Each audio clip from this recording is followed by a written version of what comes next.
This episode of WDW Today is being sponsored by MEI and Mouse Fan Travel. And if you're planning your next trip to Walt Disney World and want to have a little help with it, don't have your own statistician to figure everything out for you, that's okay because the good travel agents at MEI and Mouse Fan Travel can help you plan your trip to Walt Disney World. Give them a try. Visit them online at www.mousefantravel.com. This is Walt Disney World Today. Give us 5 minutes and we'll give you the world.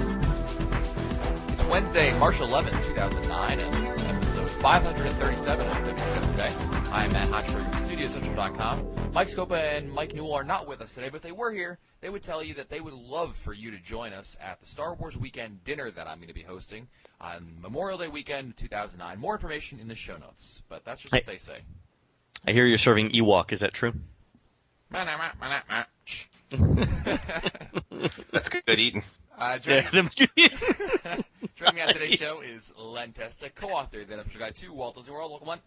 How's it going, Matt? Outstanding.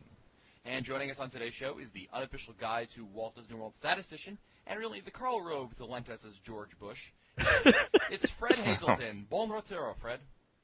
Hey, how's it going, Matt? Awesome. Glad to have you guys on here, and it's Wednesday, so that means we're answering your listener questions. Even if the mics don't show up, we still answer them for you.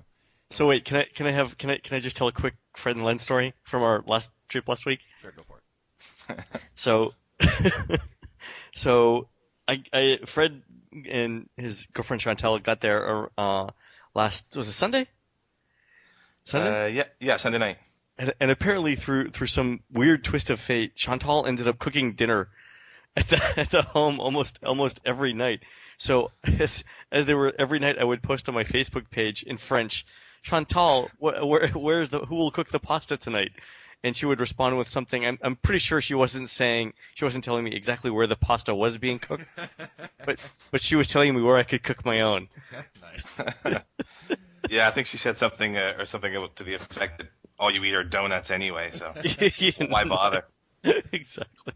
Thanks. Well, our first question today comes from Andrew Pooley of just south of Manchester, United Kingdom. And Andrew writes, "Dear Matt, Mike, Len, Annette, and anyone else who might be around that wants mentioning in the introduction by the time you get around to reading this." So I guess that's you, Fred. Great. I haven't got any Walt Disney World planning questions that need answering this side of the year 2000. So I thought I'd just drop a couple of generic questions for you. Firstly, I note that you all spend a lot of time around Disney stuff, but I was wondering what your interests outside of Disney and your day jobs are. What would you be up to if you weren't dealing with Disney things or work things? Hard to imagine something being non-Disney, I know. For me, I like to play video games on the computer. It was an entertaining source for myself. I like long walks on the beach and anything by Turn-ons. Turn-ons, exactly. I'm trying to think what else I do outside of. You said doo-doo. Go ahead. I don't know. What about you, Len? What do you do? Fred, you go next. I think we can all admit we have no life outside of Disney and podcasts. Yeah, that's true. Pretty much. I used to do woodworking a long time ago. I made a Windsor chair. You whittle wood? Yeah, whittled. No, I made a Windsor chair. It's very pretty. Nice. I made some other stuff. So anyway, I'd go back to I'm doing always that. I'm always happy when golf season comes around. That's usually what I'm doing in the summer. But Oh yeah. That's true. Yeah. And let's face it. Crack doesn't smoke itself. So there's always something for us to do. there you So go. Basically, Someone's got to smoke it to keep the economy going. Basically, Andy, we're just big losers. Andy adds, secondly, I read recently about plans to open a fourth theme park at Walt Disney World. Something to do with animals, with the centerpiece of the park being a huge tree of life. I was wondering if you had any thoughts or opinions on these plans. I read somewhere it was due to open somewhere in 1998. it'll never work. Rumors. Yeah, don't believe everything you read on the internet. Keep up the good work on the podcast. I look forward to hearing the answers to these questions sometime around mid-2009. The poor animal kingdom always gets a bad rap. Also, next email is from Jenny Beck of Fairborn, Ohio. Who writes, "Hi guys, I've been reading on Disney internet boards that many regular guests who visit Disney in May are nervously anticipating a busier May this year. This is in large part due to the..." Any Fred gets this question like 10 times a day. This is Go in ahead. large part to the buy 4 get 3 deal that Disney is offering. Having never been in May, I'm not sure what to expect. I would have expected May to be pretty light in terms of crowds, given that schools are still in session. We're traveling May 4th through 16th. Yep, that's nearly 2 weeks of Disney fabulousness. So what can we expect crowd-wise? We've been over Easter, over Christmas, during September, October, and March, The last 3 trips not taking place over any holidays. Our lightest crowds were in March, but we found September and October very manageable with minimal wait times. I'm anticipating crowds like early March, I guess. Do you think that's reasonable this year? Well, Fred, it seems like you're the man to answer this. Yeah, I'm getting this a lot. People are looking at me. I don't think it's going to be safe to expect crowds like early March, more like maybe later March. May's kind of different. It's a time when I think the weather is heating up, and that the Disney has park hours that are open a little bit later, especially on the weekends, and so it brings out quite a number of local crowds. And so I think for May you're going to see a big difference depending on different days. Like usually it's kind of, you see like 6s and 7s or 8s. In May you're going to see a lot of variation. You might have 9s on a weekend. You might have 5s during a week, depending on the particular week. So it's kind of a weird month that way. Yeah, definitely check out the crowd calendar at touringplans.com, and you can get a good idea of what to expect, or at least what they're expecting. But I think I absolutely stand by what Fred said there. So yeah. Fred, have you checked the crowd calendar to see how accurate it was versus the predictions since we've been there the last couple of weeks? Yeah, we're typical, pretty much bang on with a couple of days where we're a little bit high actually, so a little bit higher than what actually we saw. Our next email comes to us from Keith, and Len, sometimes we're not perfect, we don't get everything right, and we got to admit it when we're wrong, and the email comes from Keith and says, in episode 535, you stated that Len stayed in an all-star vacation home with a Mrs. Pac-Man. Tisk, tisk, Miss Pac-Man, not Mrs. That's true. I'm glad you pointed that out, Keith. Thank you. Without listeners like you, where would we be, really? That's awesome. Next email is from Jamie from New York, who runs the Crowncast podcast. Writes, hello, gentlemen. I was wondering about the Flower Power concerts. Where is the American Gardens Theater in Epcot? How popular are these events, and what time are the concerts? We'll be at the World for Ricky Nelson, remembered featuring the Nelsons and Jose Feliciano. Love the show. You guys do a wonderful job. So, Len, I can't live without your love and affection. Len, do you want to explain? I just can't go on this way anymore. It's Gunnar and Matthew, right? I guess so. Yeah, okay. And, go ahead. Newell's the big Nelsons fan. So why don't you explain Nelson. Nelson. Oh, so the American Garden Theater is in World Showcase in Epcot. It's directly opposite the walkway from the American Adventure building, or the United States Pavilion. Right. Towards the waterway. Can't miss it. Huge. Very big. Now, how popular are these events, and what times are the concerts? Why don't you comment a little bit about the popularity of them? Yeah, can you look up the show? Usually it's like 5:30, 7, something like that. Can you check the show times? Yeah. The shows are pretty popular. I think they'll all be filled, even the early ones and the late ones. So I would say get there about half an hour, 45 minutes ahead of time. For the more popular ones, I would say get there an hour ahead of time, and to get a good seat. Even if you can't get a good seat though, there's always good standing room only locations. Yep. Just outside the American Gardens Theater, so on the walkway between it and the pavilion. Absolutely fun. Yeah. Yeah, I found that it's funny you mentioned that you don't actually be in the theater, because a lot of times, especially with some of these acts, they've got one really good song and the rest are like, okay, like they sang that song really. But so what I like to do is I just walk by and I'll hear the song I want to hear, and then okay, so you don't have to even waste time in line. But the show times are 5:45 p.m., 7 o'clock p.m., and 8:15 p.m. And looking at the schedule, Harold Melvin's Blue Notes are new this year. I don't know who they are. Do you? Does that ring a bell with anyone? No. Maybe the Not Canadian? me. I don't know. But anyway, the usual suspects are there: Paul Revere and the Raiders, the Turtles, Herman Hermits, the Ventures. Herman's Hermits? Los Lobos? Herman's Hermits. I don't see Los Lobos on here, though. Unless they have a different name. But Tony Orlando, Fifth Dimension. So perfect for anyone who enjoys. Knock 3 times on the... Yeah. All right, next email is from Brad, who writes, first off, let me just say that I'm a huge fan of the unofficial guide. Ding. Yay, thank you. Your touring plans have saved my family so much time on previous trips. Could you please clarify something for me?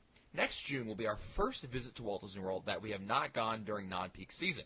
I know the touring plans will be even more crucial than have been on our prior trips. We are DVC owners and can't wait to get there. Even though we're staying on properties, do you suggest that we stay away from any park that has extra magic hours? In the unofficial guide, it also states that getting up early and beating the crowds is a crucial part of the touring plans. Which is it? go to early magic hours, or avoid those parks completely on those selected days. Wow, there's a second time today I've got this question, so we probably do need to clarify this. So, we would recommend morning extra magic hours more, except in our experience, most folks can't get themselves up early enough to take advantage of it. So if morning extra magic hours begin at 8, it means you'd have to be there around 7:30, and most folks just can't do that. That's why we don't recommend it. If you can do it though, if you can get to the park at 7:30, like the Magic Kingdom, get in line and be at the turnstiles at 7:30, then definitely take advantage of it at the Magic Kingdom. I think, Fred, you almost certainly agree. That's the park where you get the best bang for your buck with respect to morning extra magic hours. Oh, for sure. They have the most number of attractions that are open, for one, and for two, it's they have the biggest lines usually. So, and the other way to do it is to go to the extra magic hour morning park, and then if you have park hoppers, go somewhere else in the afternoon when the crowds build. Because we know from our data that the crowds are much bigger on the extra magic hour days. You have to take advantage of that first hour to get any value out of going. Absolutely. I think if there's one thing you do on the Walt Disney World trip above all else, is that you get to park at park opening. So you're on hand, 9 o'clock rolls around, you're already there. And that's key, because that we've mentioned on previous episodes how important that first hour is, and definitely take advantage of that. Yeah, of course, the exception to this is the poor Animal Kingdom. Don't go there in the extra magic hour morning. Our studies indicate that you actually wait in line slightly longer at Animal Kingdom during morning extra magic hours, because the crowds tend to overwhelm the relatively small number of attractions and their capacity. Brad adds, on a separate note, I very much enjoy the podcast. It is by far the most entertaining one that I found. You guys and gals have a great chemistry. I especially like the show that aired recently that started off playing Van Halen's Unchained. Awesome. Disney and Van Halen, that rocks. That's great. Next email is from Naomi of Sterling Heights, Michigan, who writes, Dear Matt, Mike, Len, and maybe Annette, I am a relatively new listener, though I will admit that I've listened to a great many of the archived episodes. Anyway, my husband and I have been planning our nearly annual trip to the world for the end of April or early May. However, for the first time ever, we've had some second thoughts. The reason is our 2- and 4-year-old daughters. We're willing and prepared to take things slow, take a day off in the middle of our trip, and plan around the kids. We also plan on making our hotel decision based on the idea of pleasing and entertaining them. I know lots of families go to the world with small kids. Any thoughts as to what hotels are best for kids? We stayed at the Beach Club last time, but we're planning on trying a moderate resort this year. Any thoughts or words of wisdom? We really don't want to give up our trip, but we don't want anyone to end up miserable. Don't get me wrong, they are relatively well-behaved, good kids, and my 4-year-old has done well in the past. The baby was there at age 1 when she was still easily confinable to a stroller. Oh, we did buy the unofficial guide and are probably going to get the Walt Disney World Children Guide before we go. So, what do you guys think? I mean, sorry, Len, I was just going to say, I mean, it's Disney World. I think they're all pretty good for kids. The one thing I would say is that I would take sit-down dining out of the equation. I mean, 2 and 4, they're not really gonna care about where they eat. So, don't look for a place that has particularly high-valued restaurants or anything like that. But yeah, they're all good. They all have great pools. In terms of for those kids and a moderate resort, which one would come to mind in terms of a suggestion for where to stay? I'd say French Quarter, just because it's the smallest one and there's a lot less walking. Yeah, I would say that. I agree with you ordinarily, Fred. The only exception to this would be in Caribbean Beach. They have those new rooms over there, the Nemo and the pirate-themed rooms. But we reviewed the Nemo rooms, and they're not that well themed. It's some border, essentially some border around the tops of the tops of the rooms, and it's not that well themed. The pirate rooms are very very well themed. Okay, so you would recommend the pirate rooms, but not necessarily the Nemo rooms. How young are the kids? 2 and 4. They haven't seen the movies, and they wouldn't understand it. They could. They've been on the ride. It's pirates. A 2-year-old? There's not, believe it or not, there's not much plot behind pirates. I mean, they'll just see pirates. It's pirate stuff. It's cool. It looks cool. That's visually stimulating to them. I'm sure they'll eat it. All right. Okay. All right. I would think. I mean, they're kids. I mean, they'll enjoy it. But okay. That's my guess. So let us know how it goes, though. Next email is from Tom Patton, who writes, regarding places to nap in the world. Don't forget about the rainforest exhibit inside the conservation station at Rafiki's Planet Watch. It's cool. Yeah, I've done that. That's fantastic. Man, you could. I mean, there's no one there too. You could pass out there. Yeah. It's totally dark. You can just It's not crowded. Yeah, if you could find a way of like locking that door, forget about it. It'd feel like a They little. need to have like a one of mini those hotel. little signs outside that say like on air or like room in use. Occupied, You can just shut it yeah. down. Occupied. You know, we need to bring the do not disturb sign from our hotel and put it outside. Hanging on the. That's great. Yeah, because it's nice and cool and dark in there. Yeah. Next email's from Angel in Indiana, who writes, Matt, Mike, Len, and the Fabulous Annette. Just a quick thanks for adding a wiki to the site and to Aqua Viola and others for all the work on it. It had questions. I had questions for a trip coming up soon and did a quick search and found that you had already answered very similar questions. Love the podcast and congrats on the wedding, Matt. Thank you, Angel. And the wiki is fantastic. If you don't know what a wiki is, it's a kind of a little mini online encyclopedia all about the show. It has inside jokes, references to every single episode we've done, who's been on the show. Yeah. You can look, if you're interested, if you say, boy, that Fred Hazelton sounds very sexy, you can go look up every single episode Fred has been on. It'll list all of them all, so you can hear him just all the time. I know that's what Chantel does in her spare time, right, Fred? Oh, yeah. Totally. She makes me listen to them in the car everywhere we go. Absolutely. So the wiki is very good, and a big thanks to Aqua Viola, one of our users, one of our listeners, really, who took it upon himself to help out. So we really appreciate the help. Yeah. Thanks very much. Next email is from Patty in Killingworth, Connecticut, who writes, what should we do with water parks and more options left on only one of our no expiration tickets? So what's this? They've got the water park days left on one of their tickets. Yeah, they have one ticket left with one water park day or more. What should they do? Wow. I mean, you got to use it, right? But I guess how? You're kind of stuck. I mean, unless you got a party of one. Yeah. Well, let's assume that that's not a possibility. Otherwise, probably would have figured that out. Sell it online? I mean, what? I mean, obviously, you could invest. One day you all go to the water parks and you save on one person's thing. Another option for you is to, if you're bringing someone down with you and someone wants to deviate from the plan, you have that as an option. Does it have any value for upgrading a ticket? Can you use it towards a? Yeah, I guess you could do that. Another ticket? What would be?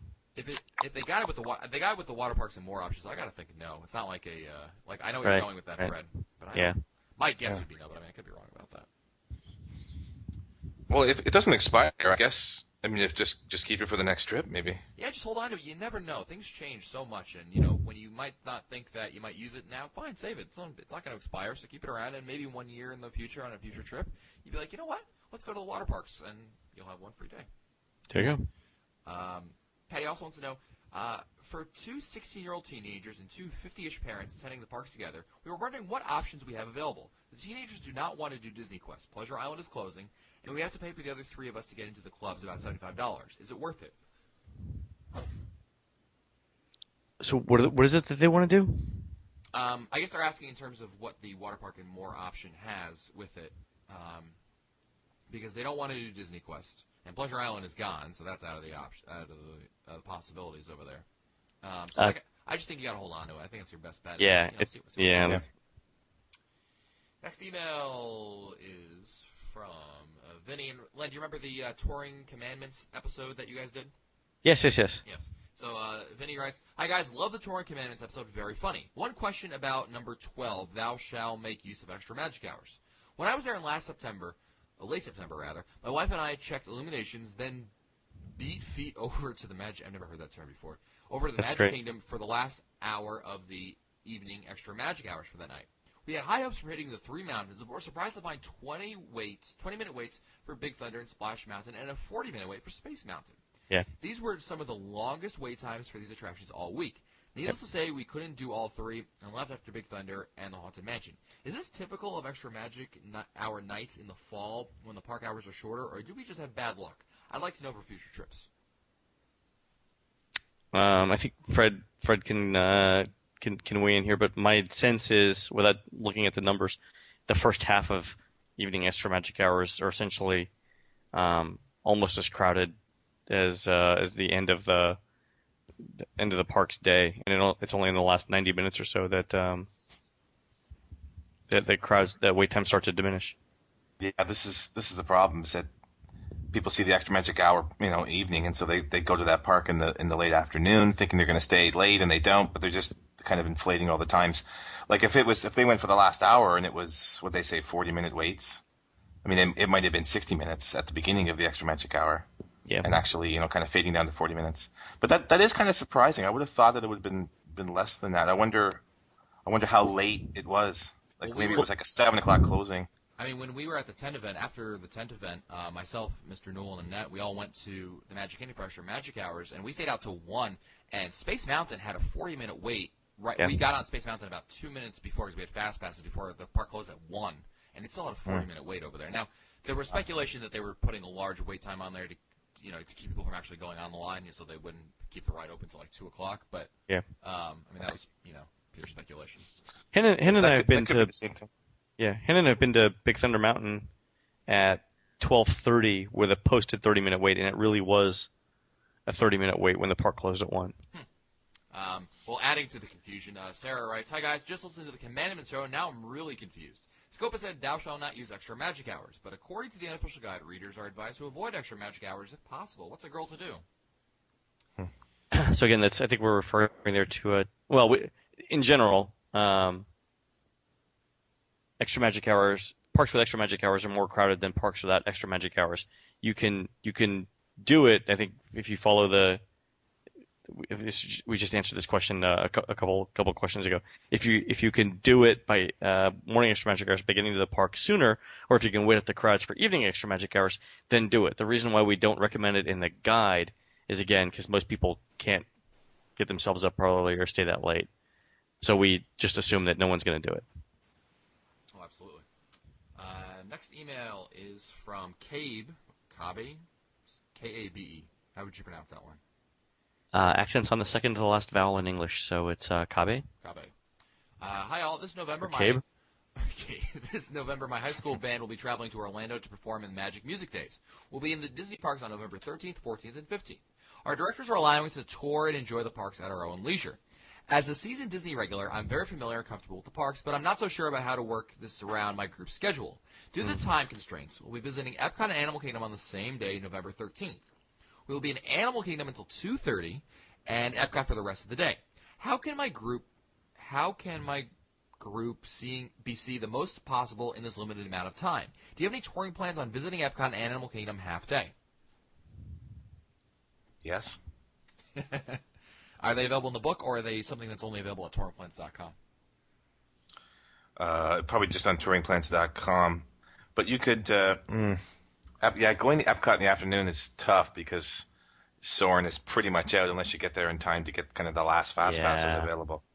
Yeah, that's a good point. I mean, the mid-November is kind of a slower time of the year. It's not quite Thanksgiving crowds yet. Yeah. So it should be okay. But yeah, I totally agree with you. It's gonna be difficult to say the least. But it's too bad they can't. It's too bad they can't do the opposite, Epcot and then Animal Kingdom. But it sounds like they're locked into Animal Kingdom first. Yeah, I mean, I would when you get to Epcot, definitely head to Soarin' first and check out the situation over there. If they got fast pass it and return whenever you can, and then work in other attractions. What would you, generally speaking, Len? I mean, we've done shows about Animal Kingdom and half days. You might want to check out the old episodes for that because we've done things about that. So that might be a possibility for you. I think so. Whoever this listener is, Kabe writes, also, my group is scheduled to visit Hollywood Studios on Saturday, November 15th, the first day of the last Super Soap weekend. Actually, you can tell this email's old because Super Soap weekend is gone. So don't worry about that. What? We're receiving an old email? Matt, you're getting a reputation. I know, I'm sorry. This might start a trend. Of us answering old email? Yeah, this is clearly the first email we've ever answered, Blake. I can't believe that we had a streak going where we're answering all of the email on time. Next email's from... I'll just keep going. Next email's from Kaylin Gidlewski, who writes, my husband and I just ran the Expedition Everest Challenge and had a great time. We're hoping to do another event in the spring, and we're considering the Princess Half Marathon, but weren't sure if men were allowed. There was nothing clear-cut on the website, kind of like in Babe, when the application asked for entrance name, not dog's name. Do you think it would be a problem, Len? I'm predicting that running the Princess Half Marathon as a man will not be a problem. How about as a frog?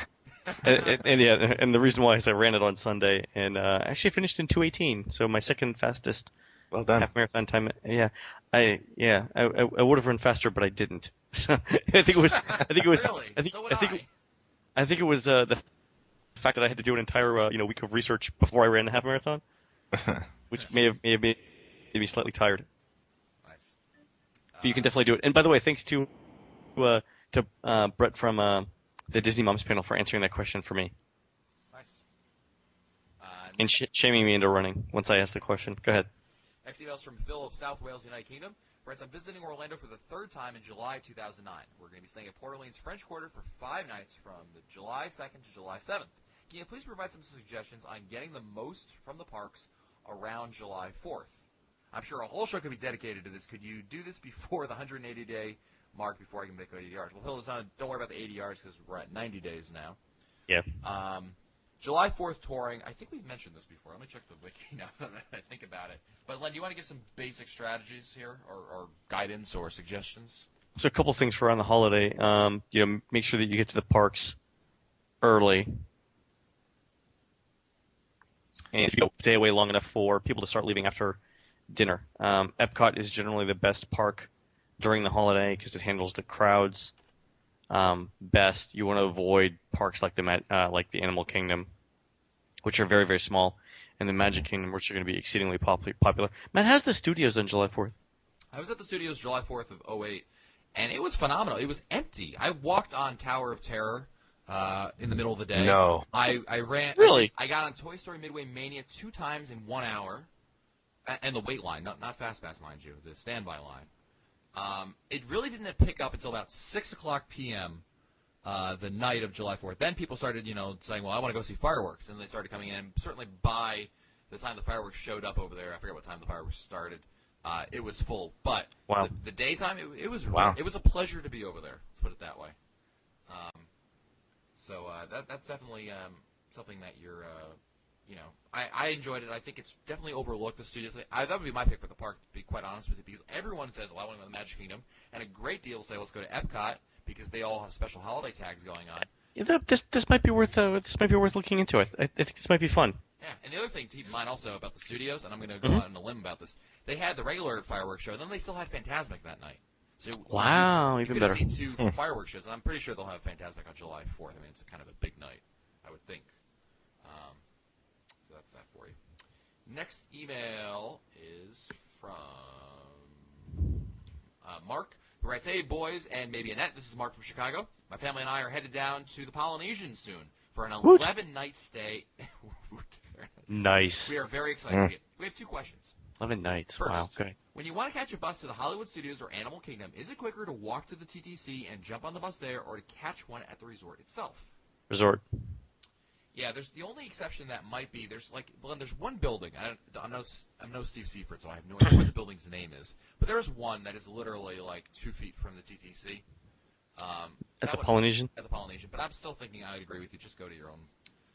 Yeah, because I think the TTC buses don't run as often. Yeah, as the so even resort if it's going to be closer, The only reason might wait longer. The other compelling reason, I don't know what your thoughts are on this, is that the Polynesian for Animal Kingdom and the studios shares a bus with the Grand Floridian and Contemporary, which I think is a big gypped if you're staying at any of those resorts because you're paying some of the most expensive hotel rates and you got to share a bus with 2 other resorts. You know what I mean?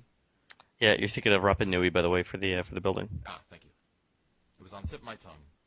Yeah, Rapa Nui.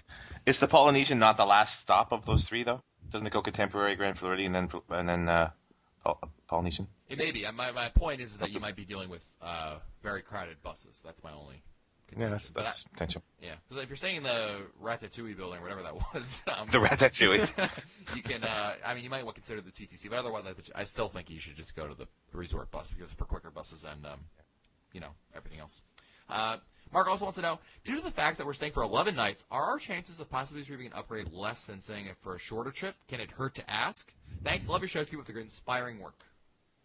Yeah, that's kind of tough. 11 nights at a. Yeah. An 11-night upgrade is tough. 1 night, 2 nights, I can kind of see. 11 nights, that's a lot of revenue. Well, the thing is that you'd have to get your upgraded room available for 11 straight nights, and that's unlikely. Yeah, first of all, it never hurts to ask. The worst they can tell you is no. Yeah. And, Or you can ask for concierge access without actually staying in the concierge room. that'll obviously cost. Well, that could cost you extra. Let's put it that It could, but it's negotiable. way. Yeah. We've talked about this on. Yeah, it never hurts to ask. So I would definitely ask. Yeah, nothing to lose. Yeah. Next email is from Teddy Z of New York City, who writes, "Hey, WDW Today crew. This is a Len question since he uses a much greater percentage of his brain than the rest of you little brains. Reference to the hilarious Albert Brooks movie Defending Your Life. Pause for crickets or laughter." I think it's going to be crickets. Anywho, I just booked a trip to the world using a bounce back promotion that gives us free dining in September 2009, just in time for next year's Food and Wine Festival and Mickey's Not So Scary Halloween Party. He writes, "Did you get my question in time?" Yes. Looking at the crowd calendar, I see that the end of September is 4s, 5s, and 6s, with the exception of a night or two, which probably we did get to too late, because he's saying on September 26th there's a 9. Is there some big event that day that I'm missing? Should I plan on avoiding all parks that day, or just avoid one specific park? Just curious. I like to plan this in advance, and this is puzzling. Let me look at when he set this. No, this is in 2009, because he set this in October, so he must be in this year. So is September 26th still have a 9? Fred? No, it's a 7. Okay. Is there anything special on that day? No, it's probably a weekend day with park hours open a little bit longer, so that's why it has a little bit of a higher rating. I think Well, so. There's no special event that I can see. Yeah, Disney hasn't put out their park hours, so we go by last year's park hours. Again adjusted. Okay. The 27th. What is it? What day is it? 6th. 26th. The Saturday. Yeah. So. Yeah, it's a Saturday. That's probably why. Yeah. It's the day after the Food and Wine Festival begins, but that really shouldn't affect much. Shouldn't do it, but. I like how the line question was answered by Fred, by the way. Nice job. Well, yeah. So I think if I recall correctly, the late September. So one of the things that drives the crowd calendar numbers is how many hours the Magic Kingdom is open. That's one of the things that we look at for input, because it's a good indicator of crowds. The thing that might be throwing that off is, and Fred, again, correct me if I'm wrong here, but by then you're well into the Mickey's Not So Scary Halloween Party. Yes. Schedule. So when the Magic Kingdom closes, 3 nights a week at 7 p.m., Disney generally compensates for that by keeping the Magic Kingdom open very late on Saturdays. So that could be throwing that off. Yeah, that that's exactly right. Yeah. The park hours are a big predictor of the crowds that we're going to see. This is similar to what we were talking before about in May, where you've got you've got a bunch of days where it's not really open that late, and then it opens up until midnight on a Saturday or something like this, and then the crowds just kind of flood to it. So that's it. So it's a similar type of thing. It's kind of almost like shoulder seasons. You've got the pre-summer crowds in May, and then the post-summer crowds in September. Same idea. Cool. All right.